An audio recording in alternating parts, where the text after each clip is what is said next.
जो आइडिया मैं इस वीडियो में शेयर करूंगा उसके बारे में मैं लास्ट 1 साल से सोच रहा हूँ। In short, Go, son. Do it. आओ।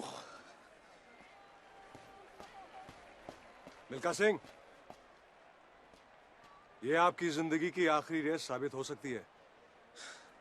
दौड़ूंगा भी वैसे ही। शायद मेरे पास जवाब है दुनिया की दो सबसे बड़ी प्रॉब्लम का। एक है financial stability around the globe और दूसरा है क्लाइमेट चेंज। इसको मैं 3 पार्ट सीरीज में कवर करूंगा। First, backing currency with carbon capture. Second, fundamental change in GDP to measure growth. Third, financial inclusion with CBDC.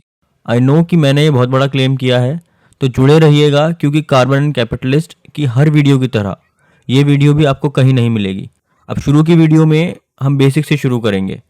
आपको स्किप करना हो तो आप टाइमलाइन पर टाइम स्टैम्प्स पर क्लिक कर सकते हो। तो चलिए शुरू करते हैं। आज इंडिया जैसे हाईली कम्पिटिटिव लेबर मार्केट में एक कहावत चलती है, भारत में, इंडिया में नहीं बोल रहा हूँ, भारत में बहुत रगड़ है, या तो घिस के चमक जाओगे या मर जाओगे।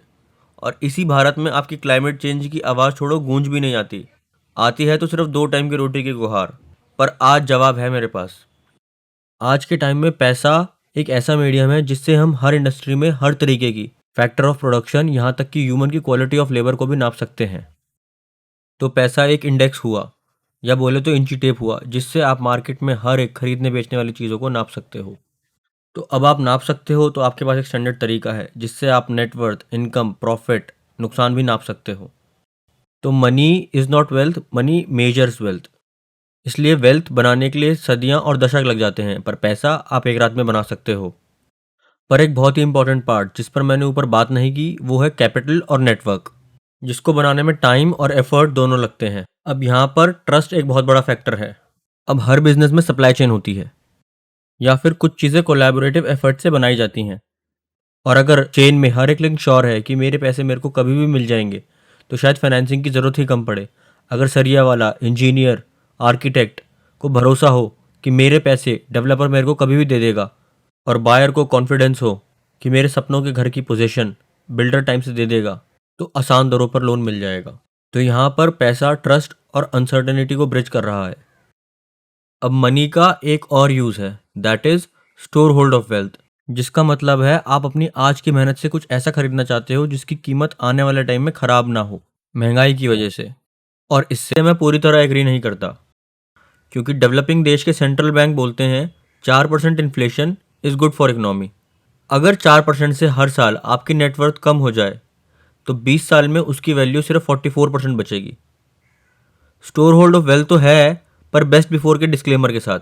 सो you can't store your wealth as cash indefinitely. अब अगर सरकार से मान्यता वाली करेंसी नोट आपको आपकी मेहनत के बदले की वैल्यू ना दे पाए, या बोला जाए आप उस नोट से कम सामान खरीद पाओ, तो पहले के टाइम में लोग उसे कमोडिटी से बैक करवाते थे, जैसे गोल्ड, सिल्वर, यहाँ तक कि मकई के दाने। इससे होता क्या था कि आप बैंक में जाके उसके बदले का गोल्ड ले सकते थे। गोल्ड की कीमत सरकार के नोट से ऊपर मानी जाती थी, क्योंकि गोल्ड के बारे में सबको पता था, और आप गोल्ड को देश से बाहर बेचकर उसके बदले में लोकल करेंसी में उसकी वैल्यू रिटेन कर सकते हो। और अब मिलता है गवर्नर का साइन। इसका मतलब है सारा सिस्टम सरकारों ने एक आईओयू पर साइन करके हर नागरिक से उधार ले लिया, जिसको सरकार आने वाले टाइम में अदा करने का वादा करती है। अब इसी खोखले वादे को एक ठोस बुनियाद मैं इसी वीडियो में आगे दूंगा। अब बोला जाता है कि वी ट्रस्ट गोल्ड स्टैंडर्ड क्योंकि वो 5000 साल पुराना है। It has stood the test of time. इसलिए ग्लोबल इन्वेस्टर हर इन्फ्लेशन या रिसेशन में गोल्ड खरीदने लगते हैं। अब क्योंकि हर साल रिलेटिवली गोल्ड की सप्लाई सिर्फ 1.5% से बढ़ती है, मतलब हर साल पहले से सिर्फ 1.5% एक्स्ट्रा गोल्ड आप माइन कर पा रहे हो, तो ये नॉन इन्फ्लेशनरी बताया जाता है। क्योंकि जैसे पहले बताया, सेंट्रल बैंक इन्फ्लेशन का टारगेट ही कम से कम 2% और ज़्यादा से ज़्यादा 6% रखते हैं। तो यहाँ निष्कर्ष ये निकला, मनी जस्ट फैसिलिटेट एक्सचेंज। तो इकोनॉमी में कीमत किस चीज़ की है? कीमत है पहला, जो आपने सामान बनाया, गुड्स एंड सर्विसेज। दूसरा, कैपिटल एसेट्स, जिन चीज़ों को आपने यूज़ करके सामान बनाया। तीसरा, जो आपने मेहनत करी उस सामान को बनाने के लिए, प्रोडक्टिव लेबर फोर्स। और इन सब में सबसे ज़्यादा इंपॉर्टेंट है प्रोडक्टिव लेबर फोर्स, क्योंकि उसके बिना ना तो आप गुड्स बना सकते हो और ना ही कैपिटल एसेट्स। और सबसे बड़ी बात, गुड्स और एसेट्स बनी तो इंसान की सहूलियत के लिए ही है। अब मेहनत एक इंटेंजिबल वर्ड है और साइंस की टर्म में मेहनत को आप एनर्जी कहोगे। और अगर आप अंतर्राष्ट्रीय स्तर पर देखो, डॉलर इतनी मजबूती से खड़ा है पेट्रो डॉलर रिलेशनशिप की वजह से। इसका मतलब अगर देशों को तेल खरीदना है तो आपको डॉलर के टर्म में बात करनी पड़ेगी। अब इसकी इंपॉर्टेंस इसलिए है क्योंकि या तो आपको ग्रो करना है या फिर डिफ़िकल्ट सिचुएशन को सर्वाइव करना है, जैसे कोविड, और उसके लिए अब तक कच्चा तेल और कोयला लगता आया है।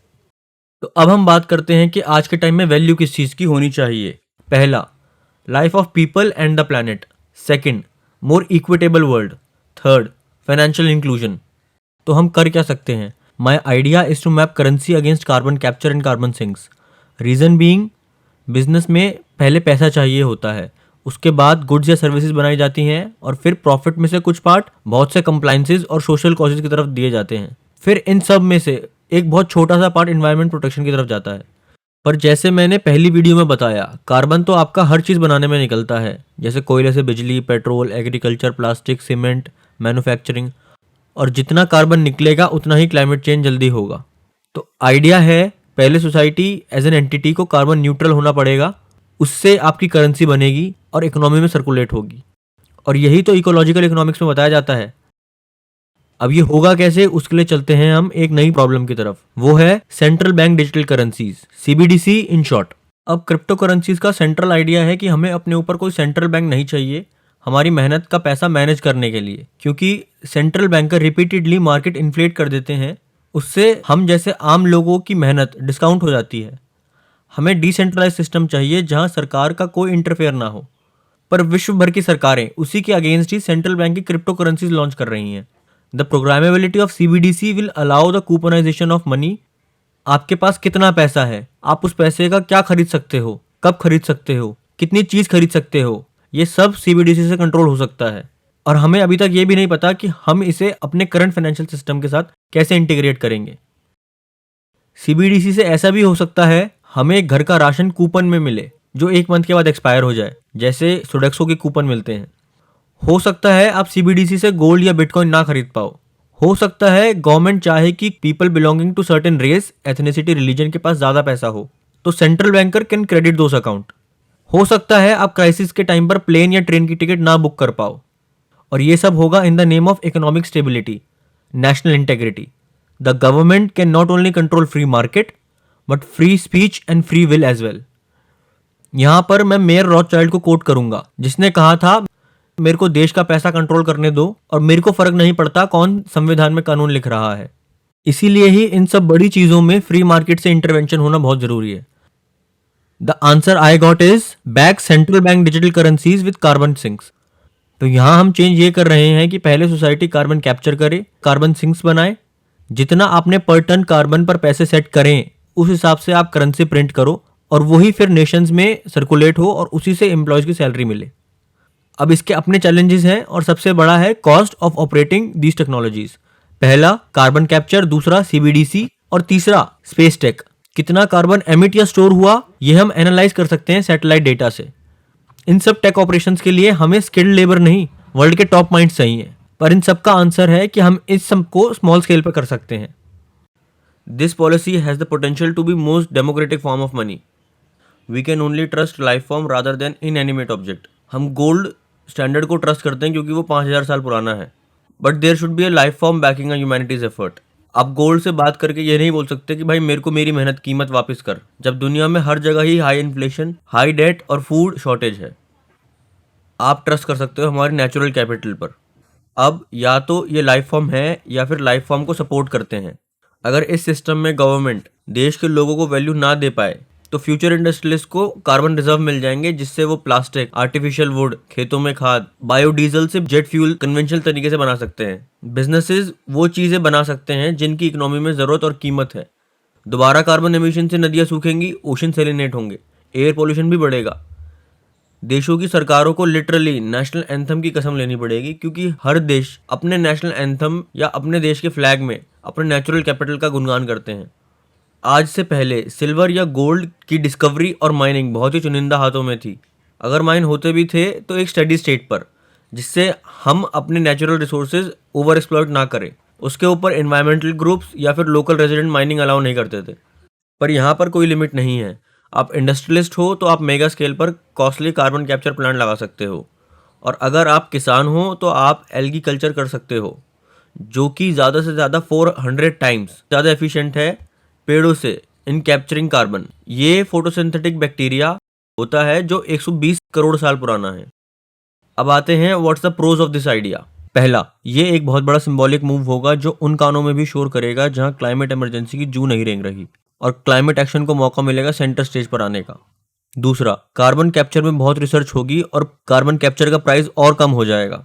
तीसरा, हमें खदानों में कीमती मेटल माइन करने की जरूरत नहीं होगी करेंसी को बैक करने के लिए। इकोनॉमी आगे बढ़ेगी उन चीजों के अगेंस्ट जो उनको पीछे खींच रही है।